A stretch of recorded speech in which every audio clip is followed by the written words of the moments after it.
dear. Today I'm going to tell you the real story of a man who was called the Apostle of Print Media. So stay with me to know his amazing story of achievements. It is a story of the traditional Goa-Mangalore connection. Tradition has it that in the 16th century, some Goan families migrated to South Canara in Mangalore. It was a time of persecution and poverty.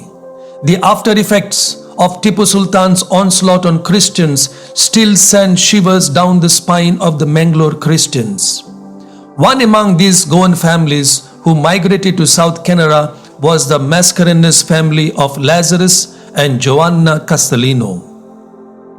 This is a story of the seventh child among 13 who was born on 23rd January 1875 at Shimoga in Karnataka.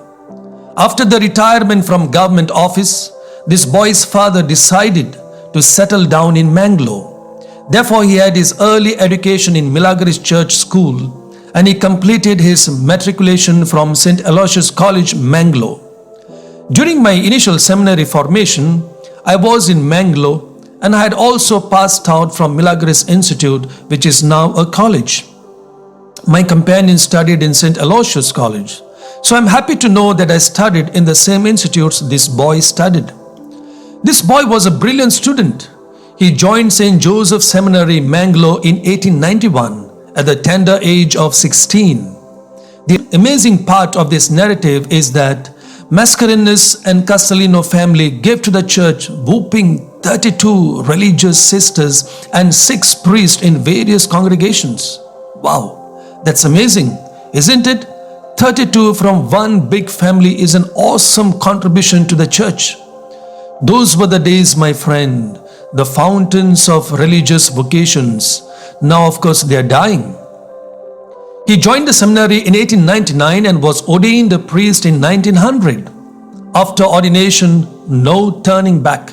He grew in leaps and bounds. He became a real papa to all those who came in contact with him.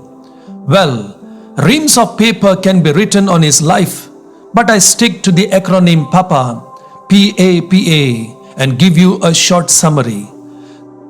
So, what is this acronym P-A-P-A? Can you guess?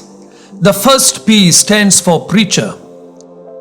Historians say that this priest was gifted with a sharp memory and eloquence of speech. He could speak on any topic of interest with clarity of thought and precision. He could preach in English and Konkani fluently. He was quite popular as a retreat preacher during his time. Retreat preaching, my friend, is not possible without the love for the Word of God. Acknowledging this need, he was the first in Mangalore diocese to translate into Konkani the 4 Gospels, then the New Testament, and later some books from the Old Testament. My friend, translation work is the most difficult part, time-consuming work, but he did it. That's why the renowned Mangalore Diocesan Weekly, Rakno, in the issue of January 1961, called him as the Apostle of Print Media. So now you know why he's called the Apostle of Print Media. The second letter of acronym PAPA, that is A, stands for architect. This priest was not only gifted with the power of the tongue and the power of pen, but God also blessed him with an architect's mind. He was a builder. So the second letter A stands for architect. He not only sat in his room and translated the Bible, but also went out and built churches and schools for his people. He is said to have built the Udyavara Church in 1906 and Bendur Parish Church in 1930. He is also said to have built schools in Bendur and Kankanadi in Mangalore. The third letter P stands for pastor. As a pastor, he had great love for his church, for Mama Mary, and for his people, especially the poor girls who couldn't go to school.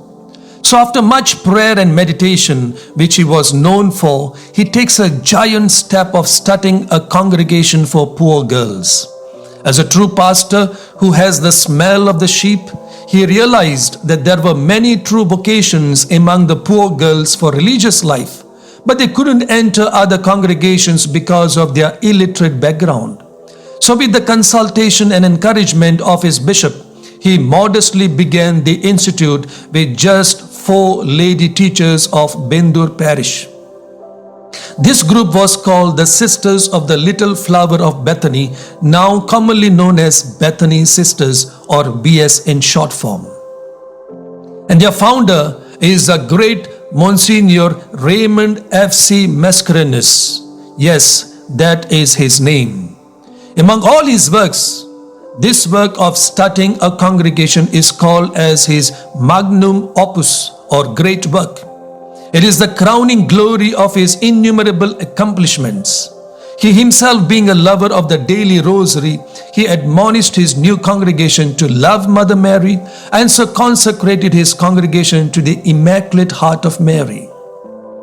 Mama Mary is now considered as the Queen Mother of Bethany Sisters.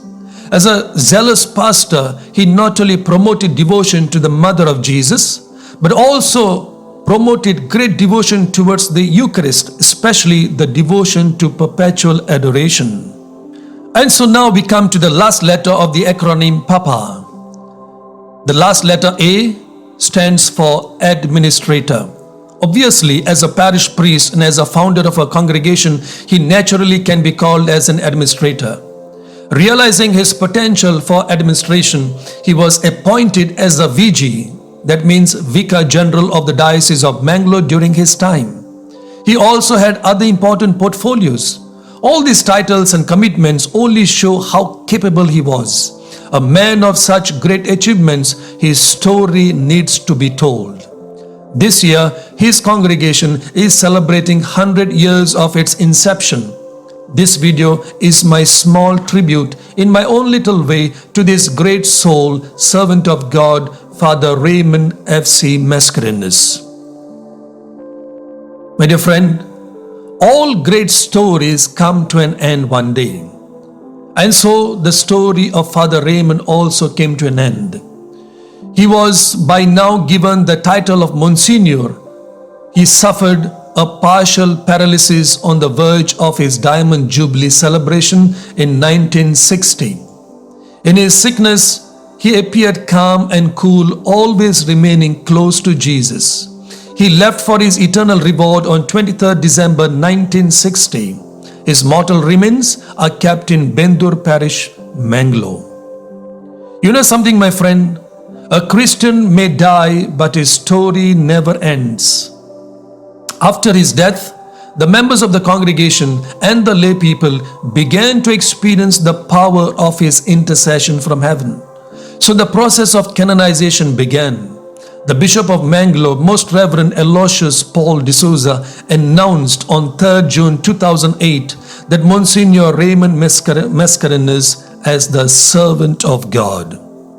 Well, I've come to the end of this wonderful real story. Thank you for watching.